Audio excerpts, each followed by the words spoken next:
Good morning, good afternoon, good evening, and welcome to today's Caffeine for the Soul.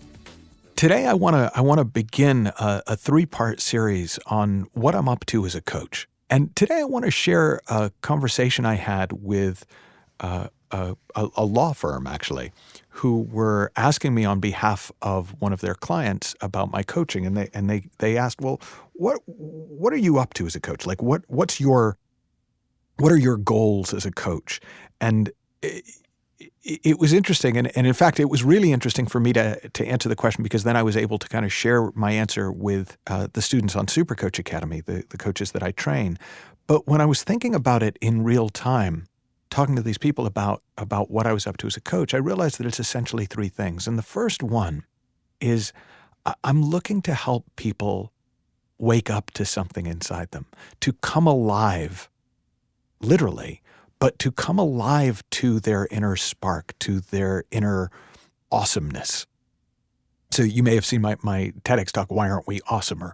Well, there's an awesomeness inside human beings. There's a creative spark, I would say a divine spark inside people. My actual strapline for the business for years has been unleashing the human potential with intelligence, humor, and heart. Well, it's that human potential part. It's that something in us that is the very essence of us. It is our inner aliveness. And when people are in touch with that, they sparkle. They everything they touch just has a little bit more sizzle to it. It's like the divine spark. If you've ever seen the painting of God giving the spark of life to Adam on the ceiling of the Sistine Chapel, it's that in us that is alive. And the more we wake up to that, the easier our life flows, the more we are able to create in the world. We start to move through the world with greater ease and a less conditional sense of confidence and well-being. Now, being alive to that doesn't mean that your circumstances might not be messy. Circumstances are often messy. But there's a twinkle in your eye. There's a lovely feeling in your presence. I've written about it before. I wrote about it in the Inside Out Revolution. Some people describe this transformative shift as moving from riding a roller coaster to floating in a river.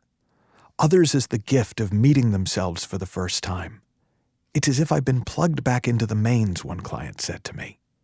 By far the most common description is some variation on the feeling of coming home after a long time away. While your experience will be unique to you, the awakening of your inner spark and a feeling of reconnection with the energy of life are part of the promise and purpose of our time together. Or in the words of Sid Banks, we have the most wonderful job in the world.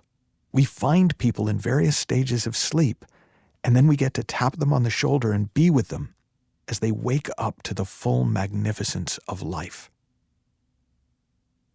Now, why does it matter? You might ask, like, why does it matter so much if we're alive to this? I mean, yeah, it sounds nice, but I've got things to do. Well, if you've got things to do and you're doing them without being alive to this magic inside you, it's like driving a car with a 12-cylinder engine and only 2 of the cylinders are firing. Everything's going to feel uphill. But when you've got all the cylinders firing, you can take on huge hills and they feel like straightaways.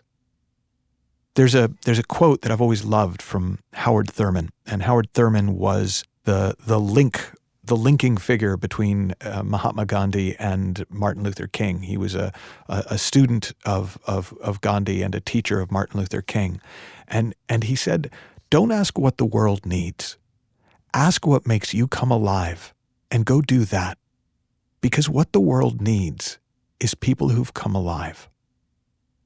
Now, I don't necessarily think that there are certain things that make us come alive. It seems more true to me that there are things we find it easier to bring our full aliveness to. But whichever way it works, what the world needs is people who've come alive. You've probably heard me share one of my favorite quotes from Marianne Williamson when she said, "God heard us. He sent help.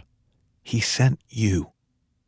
Well, He sent you, but he sent you alive to the full magnificence and awesomeness and coolness of who you are. Not your personality, not your life story, but your essential, living, breathing, divine spark of self. In part 2, I'm going to share another aspect of what I'm up to as a coach, and then in part 3, I'll kind of bring it all together. Until then, have fun, learn heaps, and I'll talk to you soon.